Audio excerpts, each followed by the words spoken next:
Welcome back to the channel, guys. House of the Dragon Season 1, Episode 1, The Heirs of the Dragon. It is finally here. We are returning to the world of Game of Thrones.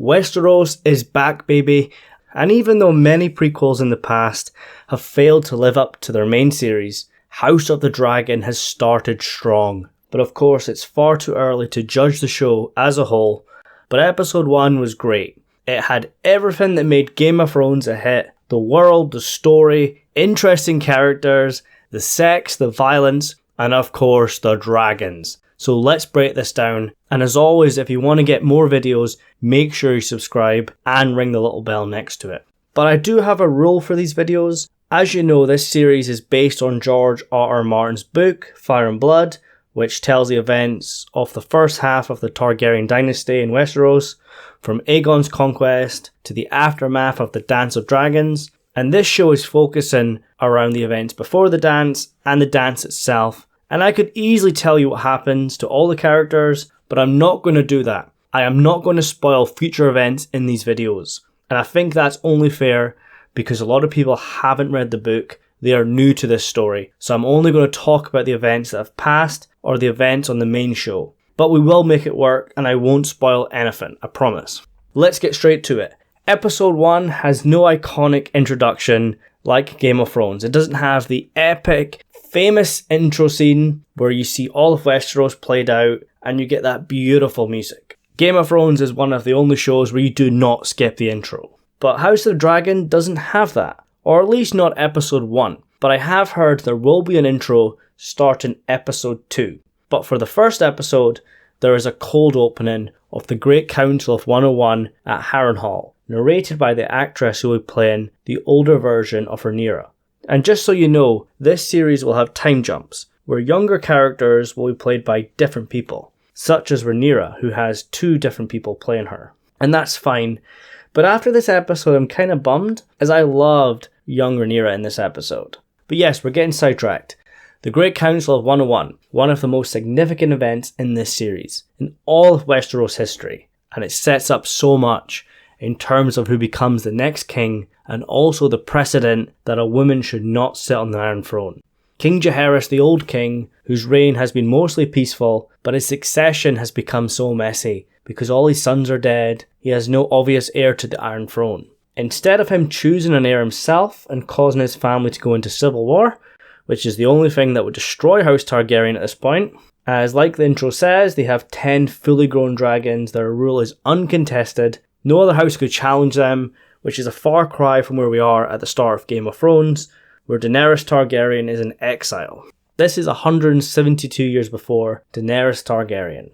So as I was saying, instead of choosing an heir himself, Jaehaerys hosts a council, where all the lords of Westeros decide the fate of the kingdoms by choosing the next heir themselves.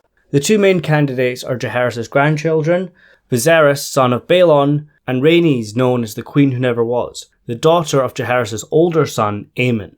And if you think about it, this should not be in question. Rhaenys should be the next heir, but because she's a woman, that is called into question. If she was a guy, she would be the clear winner. Nobody would contest it. But whilst in the books there are many candidates, but the 2 main candidates are Viserys and Rhaenys' son, Laenor Velaryon. But the outcome is the same.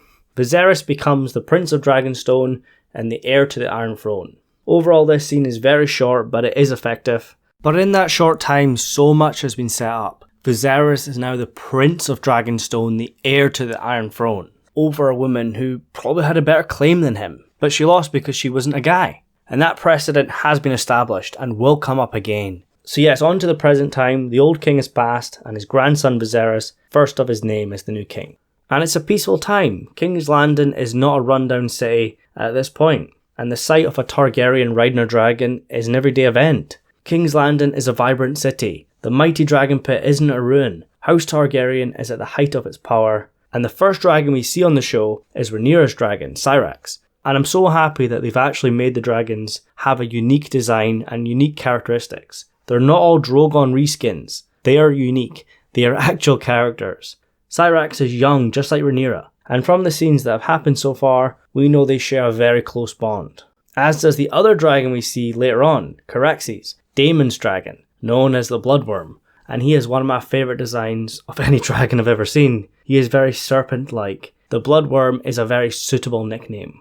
So yes, we get several shots of King's Landing, inside the Red Keep as well, places that we've been to before, but they're full of life in this time period, such as the room where Cersei had the map of Westeros painted, the small council chamber, the Weirwood Garden, and of course, the throne room that sits the Iron Throne, the most dangerous seat in the kingdom. Even more dangerous than a dragon saddle. And this design is much closer to the design from the books, whilst retaining the iconic show look. This is the most uncomfortable seat in the land, both metaphorically and literally. Not only because of all the power and responsibility, but also because the throne itself is physically uncomfortable. We can see Viserys cut himself several times, and one of his cuts on his back has become infected, and that is foreshadowing his fate. And there's lots of debate about Viserys since this episode. I think he's a good man, but we could argue he's a weak king, and he does make some bad decisions, but he has so much pressure on him, especially after the revelation of Aegon's dream. And his dragon Balerion the Black Dread, which first belonged to the Conqueror himself, is dead. His succession is in doubt, and his brother Daemon and his Hand of the King, Otto Hightower, hate each other. They're constantly bickering, trying to one-up each other, trying to cause the other issues. And it also causes Viserys a lot of headache, some of which is trivial, others will decide the future of the world. Like, there's many reasons that cause the war, but the shared hatred between Daemon and Otto Hightower is certainly one of them. And we could say Otto Hightower is a Tywin Lannister, Littlefinger type of character, because just like Daemon says, Otto is the second Hightower son, he has nothing to inherit. But as Hand of the King, he runs the kingdom in the name of Viserys. And on top of his agenda is to keep Daemon as far away from the Iron Throne and power as possible. And Daemon physically sits on the Iron Throne, something which gets you executed if you're not the king, the Hand of the King, Lord Regent, anything like that. Even if you're the prince, that is something that would get your head chopped off. But only Daemon could get away with that. And now his scene with Rhaenyra. Creepy uncle vibes, definitely. But like Game of Thrones showed us, Targaryen incest is very common. Uncle-niece relationships have happened many times over the generation. And we know that Daemon wants power, but he does love his family, especially his brother and niece. I would say the three main Targaryens were my favourite characters this episode. Matt Smith as Daemon was always going to steal every scene he was in, but in fact, everyone was great. Obviously the cast list right now is quite small compared to where it's going to get to. We'll get more characters as the show goes on, but so far everyone was solid. And like I said, I'm quite sad that we're only going to get so many episodes with the actress that is playing young Rhaenyra. So we've got the setup and the introduction of the characters, now the violence, the brutal tourney, but is also intertwined with something far more brutal. And this is going to be remembered as one of the most infamous scenes in the series. The birth of Viserys' son Baelon and the death of his wife Emma. I'm not going to deep dive into the morals of what happened, but it was very hard to watch, and I imagine many will skip this on the rewatch. Like, this episode was not settling for just character introductions and setup, it had action and big deaths off the bat. The tourney is to celebrate the birth of Viserys' unborn son, but I believe it's show only because there's nothing like that in the books, but it does include elements from several tourneys from the books, such as the tourney where Christian Cole defeats Daemon Targaryen. This episode has established Daemon as a total badass. He's the commander of the Gold Cloaks, he talks shit to Otto Hightower, the Hand of the King, he has the king's ear, and he's even got the balls to sit on the Iron Throne. And that scene where he marches through King's Landing with his Gold Cloaks and starts chopping off and murdering all the criminals. Yeah, Daemon is a bit of a monster at times, but he is one of the most beloved characters in this series. And I think it's because he's such a grey character. He's not a good guy, he's not a bad guy. And obviously you have to have an actor of the caliber of Matt Smith to do Daemon justice. He's the unofficial heir, wielder of Dark Sister, dragon rider to Caraxes, commander of the City Watch, total badass, but he's defeated in the very first episode. But he was protected. If he wasn't showboating, he would have won that fight. But I suppose that shows us what kind of character he is. Instead of finishing the job, he would rather celebrate prematurely. But this is definitely an impactful introduction for Sir Criston Cole, who will be one of the characters we'll be talking about the most in the weeks to come. The ones in this tourney are playing at war, they're green as grass, they have never seen the battlefield, because we've been at peace for so long. And if you want to compare it to the two scenes that are getting intertwined, what happened to Emma is worse than what happened to any man at the tourney. Like, I could watch guys get smashed by maces and swords and axes, but what happened in the bedchamber in the birthing room, I honestly had difficulty watching that. Viserys had to make the impossible choice to try and save his son. His son did survive, but died shortly after birth.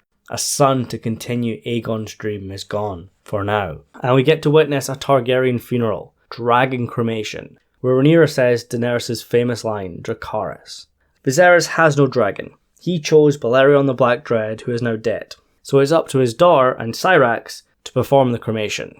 We could see this as Viserys handing responsibility to his daughter, relying on her during a tough time, but we could also see it as weakness because he can't physically do it himself. Dragons are the sign of Targaryen power, which has been said several times in this episode. But the king, the most powerful Targaryen, has no dragon. But all the other big players in the family do. Because like I said, Viserys chose the Aegon Black Dread, Balerion, the biggest and most powerful dragon in his day, which was ridden by the Conqueror himself. But in his old age, Balerion has become slow, whilst younger and smaller dragons are more practical. Balerion didn't live long after Viserys bonded with him and became king. And we could see this as one of his many mistakes. There's so much debate about Viserys being a weak king or a good man, especially after this episode. And like I said, I'm not going to debate his choice, but the reveal of Aegon's dream adds so much to this.